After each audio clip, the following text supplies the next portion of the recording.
बिस्मिल्लाहिर्रहमानिर्रहीम। इस टॉपिक में हम ईएमएफ यानी इलेक्ट्रोमोटिव फोर्स और पोटेंशियल डिफरेंस के दरमियान जो बेसिक डिफरेंस है उसको डिस्कस करेंगे।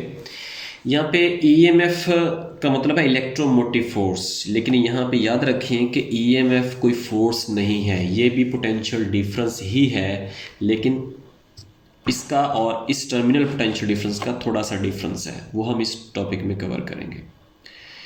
तो electromotive force and terminal potential difference. तो let's suppose we have a circuit जिसमें एक बैटरी है, एक सेल, उसके साथ एक लैंप कनेक्टेड है यानी आर है, और इसके अंदर से ओहम लॉ के मुताबिक आई करंट गुजर रहा है। तो V is equal to R I. तो ये V वोल्ट की बैटरी है और ये करंट जो इस सर्किट में से गुजरेगा। अब ज़रा गौर से देखें, मैंने एक वायर कनेक्ट की हुई है इस पॉजिटिव टर्मिनल से और नेगेटिव टर्मिनल से, और आपने पढ़ा हुआ कि करंट पॉजिटिव टर्मिनल से नेगेटिव टर्मिनल की तरफ फ्लो करता है in case of conventional current. लेकिन वो जो करंट पॉजिटिव से नेगेटिव की तरफ फ्लो जब करेगा तो नेगेटिव पे आने के बाद फिर कहाँ जाएगा, यानी चार्जेस जब पॉजिटिव से नेगेटिव की तरफ आएंगे तो वो फिर कहाँ जाएंगे, वो इस सेल के अंदर से गुजरेंगे।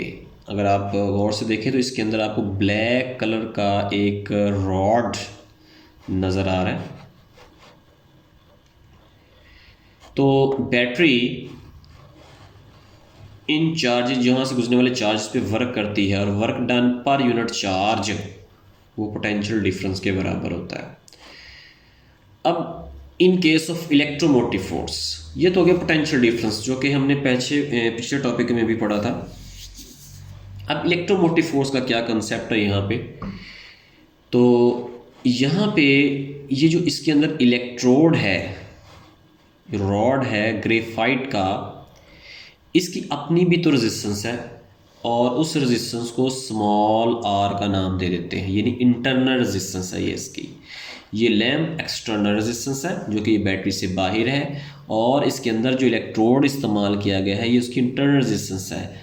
अगर किसी इलेक्ट्रोलाइट की बात करें तो इलेक्ट्रोलाइट में आयंस जब ऑपोजिट टर्मिनल्स की तरफ मूव करते हैं तो उनकी कोलिजन की वजह से जो रेजिस्टेंस होती है वो उनकी इंटरनल रेजिस्टेंस कहलाती है। तो यहाँ पे चूँकि ये सॉलिड है, यहाँ पे रेजिस्टेंस, यहाँ पे भी इंटरनल रेजिस्टेंस है।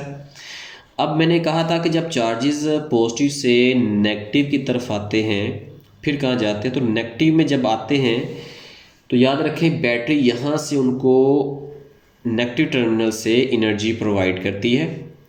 वो एनर्जी चार्जेस जब आगे जाते हैं तो कुछ एनर्जी इस इंटरनल रेजिस्टेंस की वजह से डिसिपेट हो जाती है, और बाकी की जो एनर्जी है वो इस लैंप के अंदर डिसिपेट होगी। यहाँ पे इन वायर्स की रेजिस्टेंस को हम निगलेक्ट कर रहे होते हैं, अदरवाइज इन वायर्स के अंदर भी एनर्जी डिसिपेट होती है, लेकिन चूँकि हम यहाँ पे इनकी रेजिस्टेंस ज़ीरो कंसीडर करेंगे तो हम सिर्फ यहाँ पे देखेंगे कि कुछ एनर्जी इस इंटरनल रेजिस्टेंस में डिसिपेट होगी और कुछ एनर्जी एक्सटर्नल रेजिस्टेंस में डिसिपेट होगी। अब इस सेल के अंदर केमिकल रिएक्शंस हो रहे हैं, और वो जो केमिकल एनर्जी है वो इलेक्ट्रिकल एनर्जी में कन्वर्ट हो रही है। तो इस केस में पोटेंशियल डिफरेंस यानी टर्मिनल पोटेंशियल डिफरेंस के केस में हम सिर्फ एक्सटर्नली सेल के एक्सटर्नल सर्किट की बात कर रहे होते हैं, इसके इंटरनल जो एनर्जी डिसिपेट हो रही होती है इसको हम इग्नोर करते हैं। जबकि in case of electromotive force internal resistance भी इंक्लूड की जाती है। अब चूंकि ये वाली रेजिस्टेंस स्मॉल आर और ये एक्सटर्नल रेजिस्टेंस कैपिटल आर ये सीरीज़ में है, तो सीरीज़ कम्बिनेशन में इनको डायरेक्ट ऐड किया जाता है। तो ये V is equal to I R था, लेकिन ये जो इन टोटल एनर्जी, अब ज़रा गौर से देखें, पॉजिटिव से नेगेटिव टर्मिनल तक outside the battery unit charge को जितनी एनर्जी प्रोवाइड करती है उसके ऊपर जितना वर्क करती है वो पोटेंशियल डिफरेंस है, और उसको टर्मिनल पोटेंशियल डिफरेंस कहते हैं क्योंकि ये पॉजिटिव और नेगेटिव टर्मिनल के दरमियान है। जबकि बैटरी इस नेगेटिव टर्मिनल से कंप्लीट लूप में, पूरे सर्किट में, इन क्लोज पाथ जो टोटल एनर्जी प्रोवाइड करती है उसको हम ईएमएफ कहते हैं। उस एनर्जी का कुछ हिस्सा इंटरनली यूटिलाइज हो जाता है।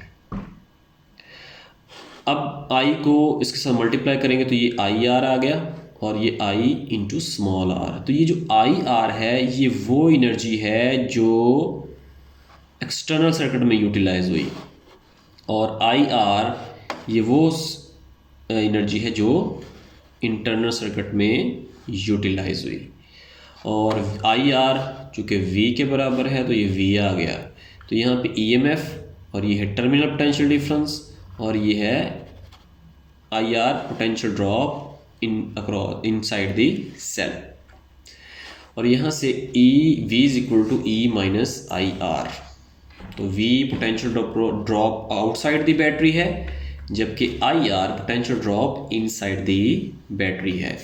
यानी अगर हम इस इक्वेशन को देखें तो ये है टोटल एनर्जी सप्लाइड, ये वी है total energy dissipated in external circuit, और ये है total energy dissipated in internal circuit. यानी law of conservation of energy यहाँ पे होल्ड कर रहा है। तो हम देख सकते हैं the potential difference the measure of energy between any two points on the circuit, किसी भी दो पॉइंट्स के दरमियान, जबकि EMF is the maximum voltage that the battery can deliver. यानी पूरे लूप में क्लोज पाथ में चार्ज को फ्लो करने के लिए per unit charge battery work करती है वो ईएमएफ है। इसका मतलब ये हुआ कि in this case EMF is greater than terminal potential difference, सिर्फ इस केस में। अब हम बाकी केसेस भी देखते हैं। अगर एक बैटरी किसी भी सर्किट से कनेक्टेड नहीं है, लेट्स सपोज ये सर्किट से कनेक्ट तो है लेकिन स्विच ऑफ है, जब स्विच ऑफ होगा तब ये जो टर्मिनल पोटेंशियल डिफरेंस है और ईएमएफ है ये दोनों आपस में बराबर होंगे। क्यों? क्योंकि इस सर्किट में कोई करंट फ्लो नहीं कर रहा। जब सर्किट में करंट फ्लो नहीं करता तो उस वक्त टर्मिनल पोटेंशियल डिफरेंस और ईएमएफ की वैल्यू सेम होती है। तो ये हमारे पास relation V is equal to E। अब अगर इस स्विच को ऑन कर दें तो फिर करंट का फ्लो शुरू हो जाएगा, और जिस तरह से प्रीवियस टॉपिक में पिछले पेज में हमने देखा कि आई आर है, जैसे ही स्विच ऑन किया गया करंट का फ्लो शुरू हुआ, और ये वाला जो फैक्टर है पहले इस केस में नहीं था, इसमें केस में ये ज़ीरो था क्योंकि करंट ज़ीरो था, लेकिन यहाँ पे ये फैक्टर आ गया और ये E में से माइनस हो रहा है। इसका मतलब है कि V की वैल्यू E से कम है। तो याद रखें, जब एक बैटरी में से करंट ड्रॉ किया जा रहा हो या दूसरे अल्फाज में एक बैटरी यूज़ की जा रही हो, वो एनर्जी प्रोवाइड कर रही हो, उस केस में उसका टर्मिनल पोटेंशियल डिफरेंस उसकी ईएमएफ से हमेशा कम होता है। तो ओपन सर्किट में टर्मिनल पोटेंशियल डिफरेंस ईएमएफ के बराबर होता है, जबकि क्लोज सर्किट में चूंकि करंट ड्रॉ किया जा रहा होता है इसलिए टर्मिनल पोटेंशियल डिफरेंस ईएमएफ से कम होगा। और इसी तरह से एक बैटरी को चार्ज किया जा रहा हो, ज़ाहिर है बैटरी को जब चार्ज किया जाता है तो जो दूसरे सोर्स जिससे वो बैटरी कनेक्ट की जाती है चार्ज करने के लिए, उसका वोल्टेज चार्ज की जाने वाली बैटरी से ज़्यादा होना चाहिए। तो जब एक बैटरी को चार्ज किया जा रहा हो उस वक़्त इसका टर्मिनल पोटेंशियल डिफरेंस इसकी ईएमएफ से ज़्यादा होता है। यानी ये बैटरी अगर 12 वोल्ट की है तब अगर आप इसको चार्ज कर रहे हैं तो इन दोनों टर्मिनल्स के ऊपर आप वोल्ट मीटर कनेक्ट करें तो वो 12 वोल्ट से ज़्यादा वैल्यू शो करेगा। तो in case of when battery is being charged then its terminal potential difference will be greater than its EMF। अब हम बात करते हैं मैक्सिमम पावर आउटपुट की। एक बैटरी कब मैक्सिमम पावर प्रोवाइड करती है? तो हमारे पास अगेन ये एक सर्किट है, एक क्लोज सर्किट जिसमें बैटरी की ईएमएफ E है और बैटरी एनर्जी प्रोवाइड कर रही है चार्जेस को पूरे सर्किट में मूव करने के लिए, और इसकी जो पावर डिलीवर्ड है वो बराबर है VI के। अब यहाँ पे V is equal to IR के बराबर होता है, तो ये हमारे पास रिलेशन आ गया I स्क्वायर R। और प्रीवियस टॉपिक में हमने पढ़ा कि E जो EMF है वो बराबर है IR प्लस स्मॉल r, और यहाँ से I बराबर है E/R प्लस स्मॉल r। याद रखें यहाँ पे हम EMF इस्तेमाल कर रहे हैं। अगर हम टर्मिनल पोटेंशियल डिफरेंस इस्तेमाल करते तो स्मॉल r को इग्नोर कर रहे होते। ये I की वैल्यू इस I की जगह पे पुट कर दी तो ये आ गया E/R plus small r whole square, और ये वाला r यहाँ पे आ गया तो ये E का स्क्वायर और नीचे होल स्क्वायर आ गया। अब होल स्क्वायर को जब ओपन करेंगे तो आएगा r square plus small r square plus 2 small r into capital R। तो मैंने क्या किया, यहाँ पे स्मॉल r स्क्वायर के बाद -2r इंटू कैपिटल R, और ये सब्ट्रैक्ट भी कर दी ये टर्म, यानी इस वाली टर्म को सब्ट्रैक्ट भी कर दिया और ऐड भी कर दिया। इस इक्वेशन पे कोई फ़र्क नहीं पड़ेगा। ये वाली टर्म मैंने लास्ट में लिख दी।